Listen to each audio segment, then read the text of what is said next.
तर ही गुहा किती रुंद आहे हे बघा। गडावरील उपलब्ध असलेल्या ऐतिहासिक अवशेषापैकी हे एक ठिकाण आहे। नमस्कार मित्रांनो, सुप्रभात। तर आज आपण एक वेगळ्या पद्धतीची भटकंती करतोय। तर मी सध्या आहे पुणे जिल्ह्यातील भोर जवळील आंबवडे या गावामध्ये आणि हा जो मागचा पूल बघताय तर तो जिजासाहेब सस्पेन्शन ब्रिज आहे। तर हा ब्रिज जवळपास ब्रिटिशांच्या काळामध्ये बांधलेला होता।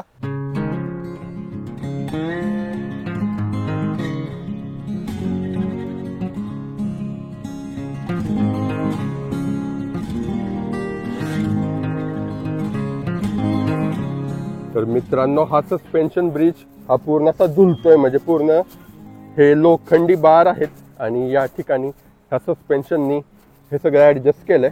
तर या व्हिडिओमध्ये आपण जाणार आहे सगळ्यात आधी केंजळगडला। केंजळगड आपण बघून संध्याकाळी आपण जाणार आहे रायरेश्वर पठारावरती। तर रायरेश्वर पठारावरती आज आपण कॅम्पिंग करणार आहे।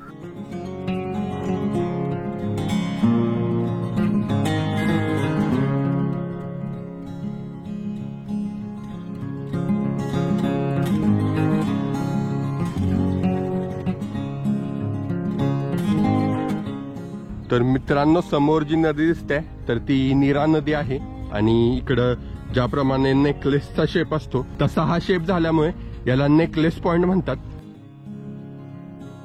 हा किल्ला पुण्यापासून 90 किलोमीटर तर भोर पासून अवघ्या 25 किलोमीटरवर आहे।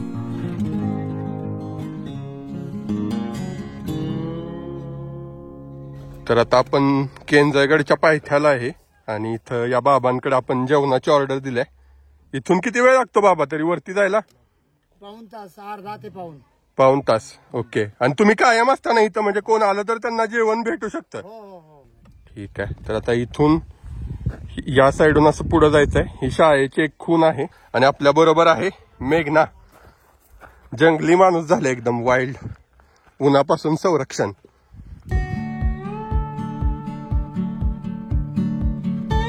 किल्ले केंजळगड प्राचीन शिल्पकला आणि नैसर्गिक तटबंदी लाभलेला एक अपरिचित किल्ला। पुण्याच्या आसपास एखादा सोपा ट्रेक शोधत असाल तर केंजळगडला तुम्ही नक्कीच जाऊ शकता।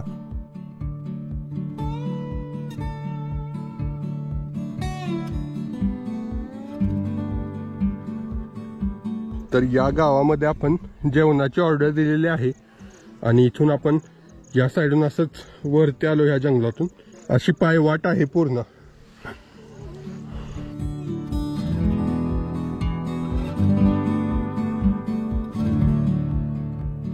तर मित्रांनो, आता आपण केंजळगडच्या पहिल्या खिंडीमध्ये येऊन पोहोचलेलो आहे। तर माग तुम्हाला या किल्ल्याचा आकार दिसत असेल तर हा एक टोपी सारखा दिसणारा किल्ला आहे, म्हणून याला टोपीचा किल्ला असं देखील म्हणतात। माझ्या या उजव्या साईडला तुम्हाला जे हे धरण दिसतंय तर हे कृष्णा नदीवरचं धोम धरण आहे। तर माझ्या पलीकडच्या साईडला धरण आहे तर ते देवघर हे धरण नीरा नदीच्या किनारी आहे। तर या केंजळगडचा उपयोग हा एक टेहळणीसाठी केलेला होता आणि या केंजळगड वरून सातारा जिल्ह्यातील बरेच किल्ले दिसतात। तर त्यामध्ये त्या साईडला आपल्याला दिसतो तो कमळगड, चंदन, वंदन, वैराटगड। तर माझ्या मागच्या साईडला इकडे जे तुम्ही हे पठार बघताय तर हे रायरेश्वराचं पठार आहे। तर इथून आता आपण किल्ल्यावरती पोहोचायला साधारण 10 मिनिटं लागतील। तर मित्रांनो, आता केंजळगडवरील असलेल्या या खोदीव गुहेमध्ये आपण निघालोय। तर ही गुहा किती रुंद आहे हे बघा।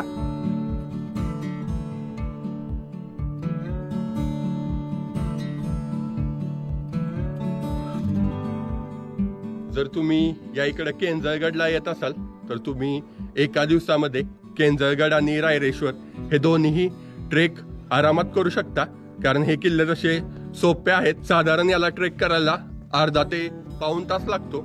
त्याचप्रमाणे रायरेश्वर सुद्धा इथून खूप जवळ आहे, त्यामुळे तुम्ही तिकडेही सनसेट साठी जाऊ शकता।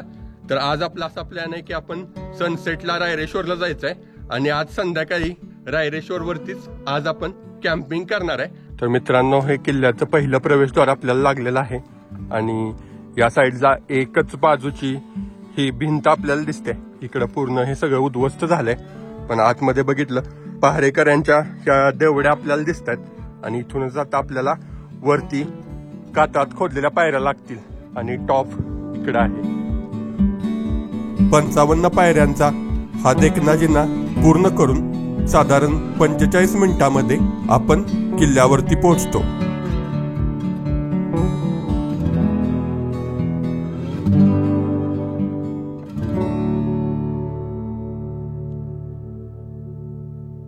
तर आता आपण येऊन पोहोचलेलो आहे या केंजळगडाच्या राजमार्गाच्या इथं.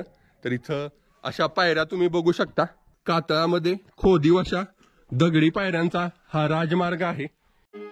1674च्या दरम्यान शिवाजी महाराजांनी स्वतः हल्ला करून केंजळगड ताब्यात घेतला होता. गडमाथ्यावरून आपल्याला धोम धरण, महाबळेश्वर, वाई, पाचगणी घाट आणि कमळगड लक्ष वेधून घेतो. किल्ल्याच्या वरती असं सगळं गवत वाढलंय आणि किल्ल्यावरती जसं बघायला गेलं तर ते पाण्याची टाकी आता कुठल्या साईडला आहेत हे आपण शोधणार आहे. पण किल्ल्यावरती तसे फारसे जास्त कोण लोक येत नाहीत. पण जर पुण्याजवळ तुम्हाला एखादा सोप्पा ट्रेक हवा असेल तर नक्कीच तुम्ही केंजळगडला येऊ शकता.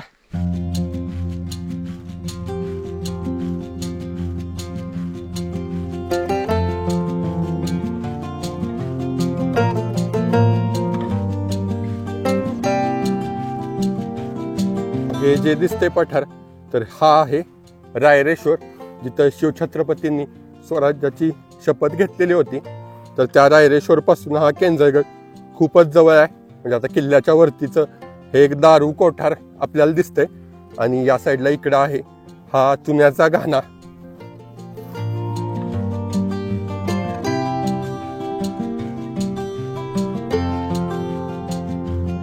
तर मित्रांनो, पाचगणीवरचं जे पॅराग्लायडिंग करतात तर ते या ठिकाणपर्यंत येते.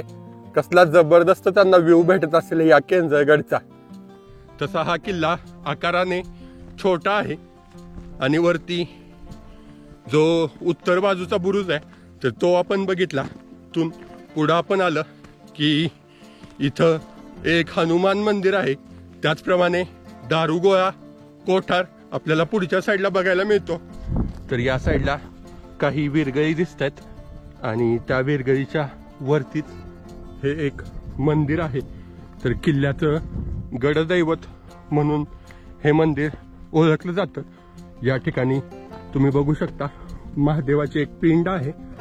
पुरातन काही शिल्प आणि दगडी मूर्ती आपल्याला दिसत आहेत. तुम्ही केंजळगड ते रायरेश्वर असा रेंज ट्रेक करत असाल तर तुम्हाला या बुरुजाच्या खालून असा रस्ता आहे जो डायरेक्ट तुम्हाला इकडं रायरेश्वर वरती घेऊन जातो. पाण्याचं एकमेव स्त्रोत असलेली ही खालची पाण्याची टाकी आहे आणि या किल्ल्याचा उपयोग हा साधारण इतरत्र या इकडच्या परिसरावर लक्ष ठेवण्यासाठी होत असे. इकडच्या साईडला आपल्याला मागच्या बाजूला कमळगड दिसतोय आणि त्या साईडला नवरा नवरीचे सुळके दिसत आहेत आणि इकडून पाचगणीचं सुद्धा टेबल लँड थोडंसं अंधुक दिसतंय. पूर्वी कोकणामध्ये उतरण्यासाठी या रायरेश्वर मार्गे जावळीच्या जंगलातून मार्ग असायचा जो की प्रतापगडच्या तिकडे निघायचा. उपलब्ध असलेल्या ऐतिहासिक अवशेषापैकी हे एक ठिकाण आहे.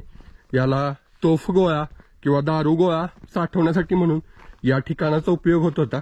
याच्या आतमध्ये आपण बघू शकता ही अशी खोली आहे आणि इकडे जर तुम्ही कॅम्पिंगला आला तर आडोसा म्हणून तुम्हाला या जागेचा उपयोग होऊ शकतो. पण याच्यावरचं छप्पर या क्षणाला उपलब्ध नाहीये. तर मित्रांनो, केंजळगडचे जबरदस्त असे ड्रोन शॉट्स आले. तर किल्ल्याचा इतिहास आणि ही सगळी माहिती तुम्हाला कशी वाटली मला नक्की कमेंट करून सांगा. आणि अशाच माहितीपूर्ण आणि सिनेमॅटिक व्हिडिओसाठी आपल्या चॅनलला नक्की सबस्क्राईब करा. चला तर मग भेटूया आता रायरेश्वर वरती.